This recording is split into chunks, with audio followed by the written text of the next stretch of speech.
The enticing underwater Golu is back from 14th to 25th October at VGP Marine Kingdom. Deepavali collection Kodi, Magachiyum Kodi, the Chennai Silks. Let the celebrations begin. ரெண்டு வீடு ரெட்டிப்பு பிரச்சனை ரெட்டிப்பு fun. Big Boss season 7 இப்போது உங்கள் Disney plus ஹாட்ஸ்டாரில் streaming now.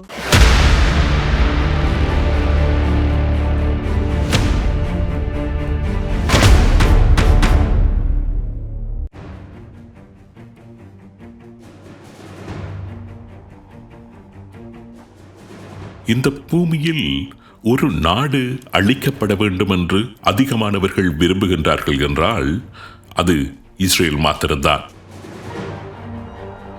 பூமியின் வரைபடத்தில் இருந்து ஒரு நாடு அழிக்கப்பட வேண்டும் என்று 15க்கும் மேற்பட்ட நாடுகள் கங்கணம் கட்டி நின்று கொண்டிருக்கின்றது என்றால் அதுவும் இஸ்ரேல் தான். பெருமளவு நாடுகளால் வெறுக்கப்படுகின்ற ஏராளமான சக்திகள் அழித்துவிடத் துடிக்கின்ற இஸ்ரேல் எப்படி தன்னை காத்து வருகின்றது? நாலாபுறமும் எதிரிகளால் சூழப்பட்ட நிலையில் இந்த நேரமும் வெடித்து சிதறிவிட தயாராக இருக்கும் பூகம்பம் போன்ற ஒரு இடத்தில் இருக்கின்ற இஸ்ரேலினால் எவ்வாறு தன்னை காப்பாற்றிக் கொள்ள முடிகின்றது?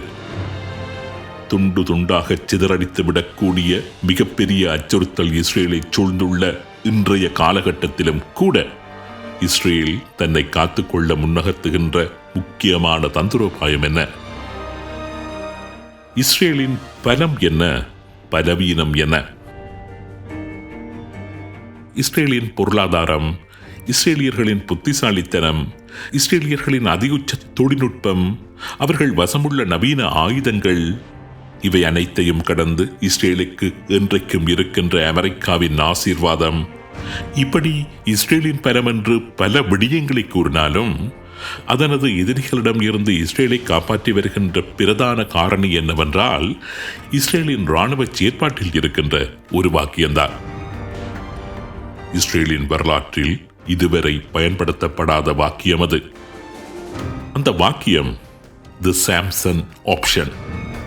அதாவது சாம்சன், அதாவது இஸ்ரேல் இனி அழிந்தாலும் பரவாயில்லை என்று முடிவெடுத்து இஸ்ரேல் தனது எதிரிகளை அழித்து விடும் ஒரு நடவடிக்கை. இன்னும் தெளிவாக கூறுவதானால் இஸ்ரேல் தன்னிடமுள்ள அணுவாயுதங்களை பாவிப்பது என்கின்ற தெரிவை நோக்கி செல்லுவதுதான் தி சாம்சன் ஆப்ஷன். இஸ்ரேலின் வரலாற்றில் ஒரே ஒரு தடவைதான் இந்த சாம்சன் ஆப்ஷன் என்ற தெரிவை பற்றி இஸ்ரேல் சிந்தித்தது. இன்றைக்கு சரியாக 50 வருடங்களுக்கு முன்னர் இடம்பெற்ற யோம் கிப்பூர் யுத்தத்தின் போது அரபு உலகம் திடீரென்று இஸ்ரேல் மீது தாக்குதலை மேற்கொண்டு இஸ்ரேலுக்கு பலத்த இழப்புகளை ஏற்படுத்தி இஸ்ரேல் கிட்டத்தட்ட தோல்வியை தழுவும் ஒரு நிலைக்கு வந்த சந்தர்ப்பத்தில் வேறு வழியில்லாமல் சாம்சன் ஆப்ஷன் என்ற தெரிவை நோக்கி சென்றிருந்தது இஸ்ரேல். 1973 ஆண்டு அக்டோபர் மாதம் 8ஆம் தேதி இஸ்ரேல் ராணுவத்தின் F-4 Phantom II குண்டுவீச்சு விமானங்களிலும் ஜெரிகோ மிசைல்ஸ் என்ற ஏவுகணைகளிலும் சக்தி வாய்ந்த அணு ஆயுதங்களை பொருத்தி எகிப்து மற்றும் சிறிய நிலைகள் மீது தாக்குதலை மேற்கொண்டு அவற்றினை அழிப்பதற்கு இஸ்ரேலின் பிரதமர் கோல்டா மேயர் கட்டளை பிறப்பித்திருந்தார். அந்த நேரத்தில் இஸ்ரேல் அணுவாயுதங்களை பாவித்தால் சோவியத் ஒன்றியம் இஸ்ரேலுக்கு எதிராக அணுவாயுதத்தை பாவித்துவிடக்கூடிய ஏது நிலை இருந்ததால் பெருமளவிலான ஆயுதங்களை இஸ்ரேலுக்கு வழங்கி சாம்சன் ஆப்ஷனில் இருந்து இஸ்ரேலை மீட்டெடுத்திருந்தது அமெரிக்கா. இஸ்ரேலினுடைய இதுவரை கால வரலாற்றில் இஸ்ரேல் சாம்சன் ஆப்ஷனை நோக்கி சென்ற ஒரே சந்தர்ப்பம் அது மாத்திரம்தான். இப்பொழுதும் சாம்சன் ஆப்ஷன் என்ற தெரிவு இஸ்ரேலுக்கு இருக்கின்றது. எதிரிகளால் இஸ்ரேல் தாக்கப்பட்டு இனி தப்பிக்க முடியாது என்கின்ற ஒரு ஆபத்தை இஸ்ரேல் எதிர்கொள்கின்ற சந்தர்ப்பம் ஏற்பட்டால் நிச்சயமாக சாம்சன் ஆப்ஷன் என்ற தெரிவை நோக்கி இஸ்ரேல் சென்றையாகும் என்பதில் சந்தேகம் இல்லை. சாம்சன் ஆப்ஷன் இஸ்ரேலுக்கு இருக்கின்ற காரணத்தினாலும் யோம் கிப்பூர் யுத்தத்தின் போது இஸ்ரேல் சாம்சன் ஆப்ஷனை நோக்கி சென்ற விடயத்தை உலகம் அறிந்திருந்ததன் காரணத்தினாலும் தான் இஸ்ரேலை சூழ எதிரிகள் நிறைந்திருந்தாலும் உலக வரைபடத்தில் இருந்து இஸ்ரேலை அழித்து விட வேண்டும் என்று அவர்கள் துடித்துக் கொண்டிருந்தாலும் இஸ்ரேல் மீது நேரடியாக கை வைப்பதற்கு அவர்கள் துணிவதில்லை. இன்றைக்கு இஸ்ரேல் வசம் 400 வரையிலான அணுகுண்டுகள் இருப்பதாக நம்பப்படுகின்றது. அணுகுண்டுகளை சுமந்து சென்று தாக்குதல் நடத்தக்கூடிய தலைசிறந்த விமானப்படை இஸ்ரேலிடம் இருக்கின்றது. 1300 கிலோகிராம் நிறையுடைய அணுகுண்டை சுமந்து கொண்டு 5000 கிலோமீட்டர் ஒலியின் வேகத்தில் சென்று தாக்கக்கூடிய ஜெரிகோ 3 பாலிஸ்டிக் மிசைல்ஸ் இஸ்ரேல் வசம் ஏராளம் இருக்கின்றன.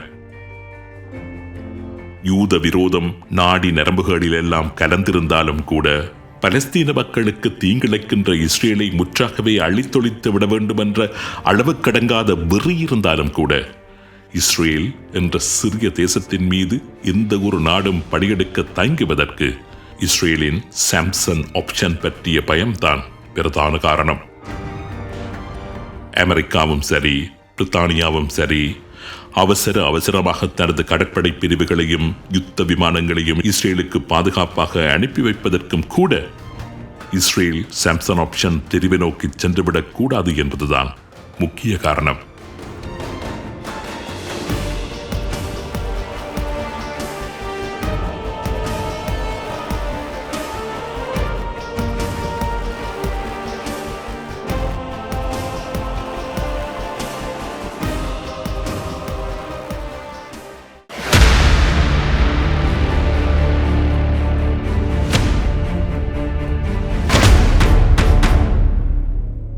The enticing underwater Golu is back from 14th to 25th October at VGP Marine Kingdom.